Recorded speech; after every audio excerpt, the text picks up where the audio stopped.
ನಮಸ್ಕಾರ ಸ್ನೇಹಿತರೆ, ಇವತ್ತು ನಾನು ನಿಮ್ಮ ಜೊತೆ ತುಂಬ ಸುಲಭವಾಗಿ ಮನೆಯಲ್ಲೇ ಮಾಡಬಹುದಾದ milk powder gulab jamun recipe ತೋರಿಸ್ತೀನಿ. ಇದಕ್ಕೆ ಕೋಯ ಬೇಡ, ಕೇವಲ 3-4 ಪದಾರ್ಥಗಳೇ ಸಾಕು.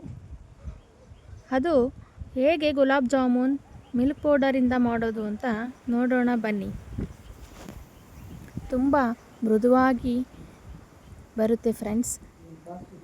ಬನ್ನಿ ಹೇಗೆ ಮಾಡೋದು, ಅದಕ್ಕೆ ಏನೇನು ಪದಾರ್ಥಗಳು ಬೇಕು ಅಂತ ಒಂದೊಂದಾಗಿ ತಿಳಿತಾ ಹೋಗೋಣ. ಕಡಾಯಿನ ಬಿಸಿ ಆಗಲು ಸ್ಟವ್ ಹಚ್ಚಿ ಇಡೋಣ.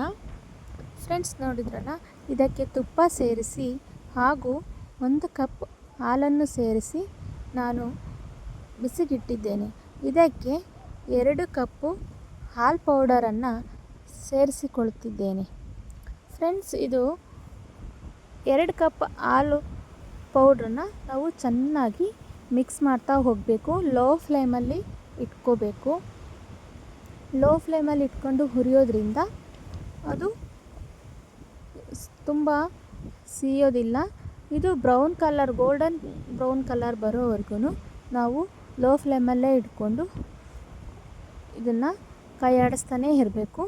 ತಳ ಹಿಡಿಯುತ್ತೆ ನೋಡ್ಕೊಳ್ತಾ ನಾವು ಕೈ ಆಡಿಸ್ತಾನೇ ಇರಬೇಕು. ಸ್ವಲ್ಪ ಹೊತ್ತು ಕೂಡ ಬಿಡಬಾರ್ದು. ಸ್ವಲ್ಪ ಬಿಟ್ಟರೆ ಕಪ್ಪಾಗಿಬಿಡುತ್ತೆ.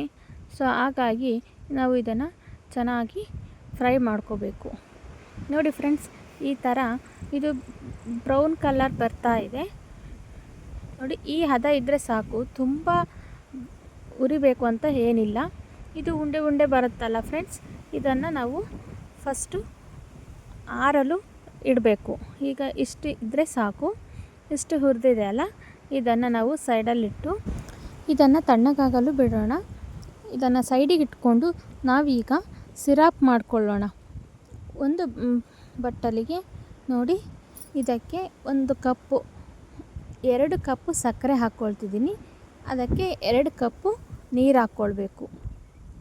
2 ಕಪ್ಪು ಸಕ್ಕರೆಗೆ 2 ಕಪ್ ನೀರು ಹಾಕೋದ್ರಿಂದ ಸಿರಪು ಸರಿಯಾಗಿ ಅದಕ್ಕೆ ಬರುತ್ತೆ. ಇದನ್ನು ಚೆನ್ನಾಗಿ ನಾವು ಮಳಿಸ್ತಾ ಹೋಗಬೇಕು. ಕುದಿಯಲು ಬಿಡಬೇಕು. 5-10 ನಿಮಿಷ ಕುದಿಬೇಕು. ನೋಡಿ ಫ್ರೆಂಡ್ಸ್, ಈ ಥರ ನೀರು 2 ಗ್ಲಾಸ್ ಹಾಕ್ಕೊಂಡಿದ್ದೀನಲ್ಲ, ಈಗ ನಾವು ಕುದಿಯಲು ಬಿಟ್ಟರೆ ಒಂದು 5 ನಿಮಿಷ ಕುದಿಯಲು ಬಿಟ್ಟರೆ ನಮಗೆ ತುಂಬ ಗಟ್ಟಿ ಪಾಕ ಬೇಕು ಅಂತ ಏನಿಲ್ಲ ಫ್ರೆಂಡ್ಸ್. ಇದು ಸಿರಪ್ ಆಗಬೇಕು. ಒಂದೆಳೆ ಪಾಕ ಥರ ಬಂದರೆ ಸಾಕು. ತುಂಬ ಒಂದೆಳೆ ಗಟ್ಟಿ ಬೇಡ, ಪಾಕ ಥರ ಬಂದರೆ ಸಾಕು.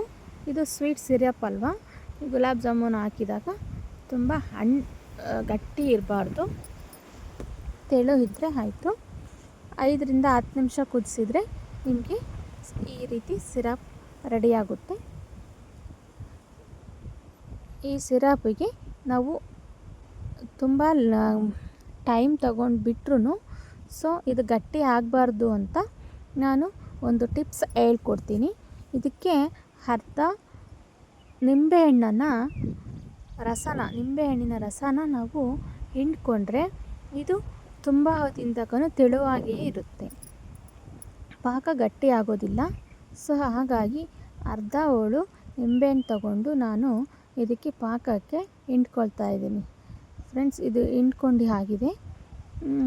ಇದಕ್ಕೆ ಹಿಂಡಿ ನಾನು ಚೆನ್ನಾಗಿ ಕುದಿಯಲು ಬಿಡ್ತಾಯಿದ್ದೀನಿ. ಈಗ ಪಾಕ ರೆಡಿಯಾಗಿದೆ.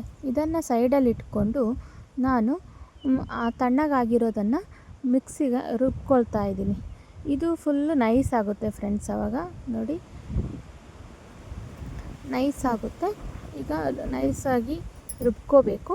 ಈಗ ಗಂಟು ಆ ಥರ ಏನೂ ಇರೋದಿಲ್ಲ. ಈಗ ತುಂಬ ಹುಡಿಯಾಗಿದೆ ನೋಡಿ ಫ್ರೆಂಡ್ಸ್, ಈ ಥರ ಬರಬೇಕು. ಇದಕ್ಕೆ ನಾವು ಹಾಲು ಪೌಡರು ಫುಲ್ಲು, ಈಗ ಜಾಮೂನ್ ಪೌಡರ್ ರೆಡಿಯಾಗಿದೆ. ಇದಕ್ಕೆ ನಾವು 1 ಕಪ್ಪು ಮೈದಾ ತೊಗೊಳ್ತಾ ಇದ್ದೀನಿ. ಹಾಲು ಪೌಡ್ರ್ ಯಾವುದ್ರಲ್ಲಿ ತೊಗೊಂಡಿದ್ನೋ ಅದೇ ಅಳತೆಯಲ್ಲಿ 1 ಕಪ್ಪು ಮೈದಾ ತೊಗೊಳ್ತಾ ಇದ್ದೀನಿ. ಮತ್ತು ಅಡುಗೆ ಸೋಡಾ ಸ್ವಲ್ಪ, ಅಡುಗೆ ಸೋಡಾ 1 ಚಿಟಿಕೆ ಅಡುಗೆ ಸೋಡಾ ಹಾಕಬೇಕು. ಇದನ್ನು ಚೆನ್ನಾಗಿ ಮಿಕ್ಸ್ ಮಾಡಬೇಕು ಫ್ರೆಂಡ್ಸ್. ಇದನ್ನು ಚೆನ್ನಾಗಿ ಮಿಕ್ಸ್ ಮಾಡಿಕೊಂಡು ಆದಮೇಲೆ ನಾನು 1 ಕಪ್ಪು ಹಾಲು ತೊಗೊಳ್ತಾ ಇದ್ದೀನಿ. ಸ್ವಲ್ಪನೇ ಹಾಲು ಹಾಕ್ಕೊಳ್ತಾ ಚೆನ್ನಾಗಿ ಮಿಕ್ಸ್ ಮಾಡ್ಕೋಬೇಕು. ಮಿಕ್ಸ್ ಮಾಡಿಕೊಂಡು ನೋಡಿ ಇದೇ ರೀತಿ ಸ್ವಲ್ಪ ಹಾಲು ಹಾಕ್ಕೊಂಡು ಮಿಕ್ಸ್ ಮಾಡ್ಕೋಬೇಕು. ತೆಳು ಆಗದ ರೀತಿ ಮೀಡಿಯಮ್ಮಲ್ಲಿ ನಮಗೆ ಚಪಾತಿ ಹಿಟ್ಟಿನ ಅದಕ್ಕೆ ನಾವು ಮಿಕ್ಸ್ ಮಾಡಿಕೊಂಡು ಅದನ್ನು ಚೆನ್ನಾಗಿ ಕೈಯಲ್ಲಿ ನಾದಬೇಕು. ನೋಡಿ ಈ ರೀತಿ ನಾದಿದರೆ ಚೆನ್ನಾಗಿ ಬರುತ್ತೆ. ಅದು ತುಂಬ ಮೆಲ್ಟಾಗಿ ಕಾಣಬೇಕು. ನೋಡಿ ಫ್ರೆಂಡ್ಸ್, ಈ ಅದಕ್ಕೆ ನಾವು ಕಲಿಸ್ಕೋಬೇಕು. ಹಾಲು ಹಾಕ್ಕೊಂಡು ಕಲಿಸ್ಕೋಬೇಕು. ಈಗ ತುಂಬ ಸ್ಮೂತಾಗಿ ಬಂದಿದೆ. ಇದನ್ನು ಒಂದು 2 ನಿಮಿಷಗಳ ಕಾಲ ಇಟ್ಟು ಇದನ್ನು ನಾವು ಚಿಕ್ಕದಾಗಿ ಜಾಮೂನ್ ಮಾಡ್ತೀವಲ್ಲ ಈ ಅಳತೆಗೆ ನಾವು ಉಂಡೆಗಳು ಮಾಡಿ ಹಾಕ್ಕೊಳ್ತಾ ಇದ್ದೀನಿ. ಇದನ್ನು ಉಂಡೆಗಳು ಮಾಡಿ ಈ ರೀತಿ ಎಲ್ಲ ಹಿಟ್ಟನ್ನು ಒಂದೊಂದಾಗಿ ಉಂಡೆ ಮಾಡಿ ಹಾಕ್ಕೋಬೇಕು. ತುಂಬ ಸ್ಮೂತಾಗಿ ಬಂದಿದೆ. ಈ ಉಂಡೆಗಳು ಒಡಕು ಇರಬಾರ್ದು. ಇದು ಫುಲ್ಲು ನೈಸಾಗಿರಬೇಕು. ನೋಡಿ ಫ್ರೆಂಡ್ಸ್, ಈ ರೀತಿ ಇರಬೇಕು. ಈಗ ಎಣ್ಣೆ ಬಾಣಲಿಗೆ ಕಾಯಲು ಇಟ್ಟಿದ್ದೇನೆ. ನೋಡಿ ಎಣ್ಣೆ ಕಾದಿದೆ. ಈಗ ನಾವು ಒಂದೊಂದಾಗಿ ಈ ಥರ ಬಿಡ್ತಾ ಹೋಗ್ತೀನಿ. ಇದನ್ನು ಬಿಟ್ಟು ನೋಡಿ ಲೋ ಫ್ಲೇಮಲ್ಲಿ ಇಟ್ಕೊಳ್ಳಿ. ತುಂಬ ಉರಿ ಇರಬಾರ್ದು. ಯಾಕೆ ಅಂದರೆ ಉರಿ ಜಾಸ್ತಿ ಇಟ್ಬಿಟ್ರೆ ಅದು ಮೇಲೆ ಮಾತ್ರ ಬೆಂದಿರುತ್ತೆ, ಒಳಗೆಲ್ಲ ಬೇಯೋದೇ ಇಲ್ಲ, ಮೇಲೆಲ್ಲ ಕಪ್ಪಾಗಿಬಿಡುತ್ತೆ. ಸೊ ಅದಕ್ಕೋಸ್ಕರ ಲೋ ಫ್ಲೇಮ್ ಅಂದರೆ ಒಂದು ಮೀಡಿಯಮ್ ಫ್ಲೇಮಲ್ಲಿ ಇಟ್ಕೊಂಡು ನಾವು ಕರ್ಕೋಬೇಕು. ನೋಡಿ ಫ್ರೆಂಡ್ಸ್, ನೀವು ಅಂಗಡಿಯಲ್ಲಿ ಇಟ್ಟು ತೊಗೊಂಬರ್ತೀರಲ್ಲ, ಜಾಮೂನ್ ಪೌಡ್ರ್ ತರ್ತೀವಲ್ಲ, ಅದಕ್ಕಿಂತ ತುಂಬ ಚೆನ್ನಾಗಿ ಬಂದಿದೆ. ಕಲರ್ ನೋಡಿ ಎಷ್ಟು ಚೆನ್ನಾಗಿ ಬಂದಿದೆ. ನಾವು ಯಾವ ರೀತಿ ಕಲರ್ ಇದಕ್ಕೆ ಮಿಕ್ಸ್ ಮಾಡೋಲ್ಲ, ತುಂಬ ಕ್ರಿಸ್ಪಿಯಾಗಿ ಚೆನ್ನಾಗಿ ಬಂದಿದೆ. ನೋಡ್ತಿದ್ದೀರಲ್ಲ ನೀವು ಕೂಡ. ಹೀಗೆ ನಾವು ತಿರುವು ಹಾಕ್ಕೊಳ್ತಾ ಇರಬೇಕು. ಯಾಕೆ ಅಂದರೆ ಇದನ್ನು ಕೈಯಾಡಿಸ್ತಾನೆ ಇದ್ದರೆ ಮಾತ್ರ, ಇಲ್ಲಾಂದರೆ ಒಂದು ಕಡೆ ಫುಲ್ ಸೀದೋಗ್ಬಿಡುತ್ತೆ, ಒಂದು ಕಡೆ ಹಾಗಿಲ್ದಂಗೆ ಇರುತ್ತೆ. ಅದಕ್ಕೋಸ್ಕರ ಈ ರೀತಿ ನಾವು ಇದನ್ನೆಲ್ಲ ತೆಗೆದು ಸಿರಪ್ ಒಳಗೆ ಹಾಕ್ಕೊಳ್ಬೇಕು. ಸಿರಪ್ ರೆಡಿ ಇದೆ ಅಲ್ಲ, ಅದರೊಳಗೆ ಹಾಕ್ಕೊಳ್ಬೇಕು. ಅದಕ್ಕೆ ನೀವು ಫ್ರೈ ಮಾಡ್ಕೋಬೇಕು ಫ್ರೆಂಡ್ಸ್. ತುಂಬ ಚೆನ್ನಾಗಿ ಬರುತ್ತೆ. ನೀವು ಒಂದ್ಸರಿ ಟ್ರೈ ಮಾಡಿ ಮನೆಯಲ್ಲಿ ಇದನ್ನು ನೋಡಿ. ಈ ರೀತಿ ಎಲ್ಲವೂ ನಾವು ಒಂದೊಂದಾಗಿ ಉಂಡೆಗಳು ಮಾಡಿಟ್ಕೊಂಡಿರೋದೆಲ್ಲ ಫ್ರೈ ಮಾಡ್ಕೊಳ್ಳೋಣ. 10 ರಿಂದ 15 ಎಣ್ಣೆ ನಾವು ಎಷ್ಟು ಹಾಕ್ಕೊಂಡಿರ್ತೀವೋ ಅದ್ರ ಮೇಲೆ ಡಿಪೆಂಡ್ ಆಗುತ್ತೆ. ನೋಡಿ ಈ ರೀತಿ ಒಂದೊಂದೇ ಹಾಕ್ಕೊಂಡು ನಾವು ಫ್ರೈ ಮಾಡ್ಕೋಬೇಕು. 10 ರಿಂದ 15 ಹಾಕ್ಕೋಬೋದು.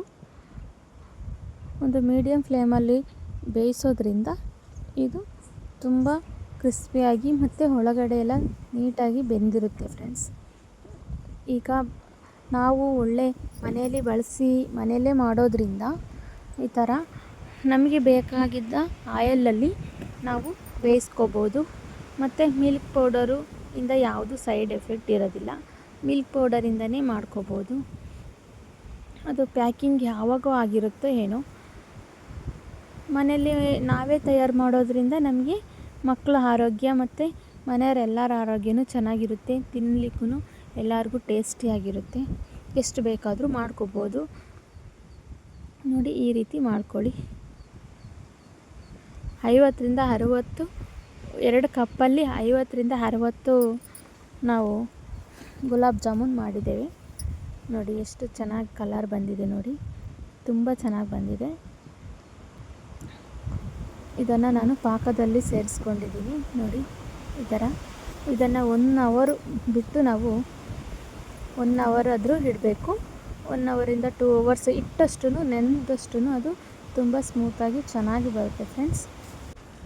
ಇವು ಹಾಲಿನ ಜೊತೆ ಅಥವಾ ತಣ್ಣಗಾಗಿಸಿ ತಿನ್ನಬಹುದು. ಹೆಚ್ಚು ಟೇಸ್ಟಿಯಾಗಿರುತ್ತದೆ. ಇಡೀ ಕುಟುಂಬಕ್ಕೆ ಇಷ್ಟವಾಗೋ ಸ್ಪೆಷಲ್ ಸಿಹಿ ತಿಂಡಿ ಇದು.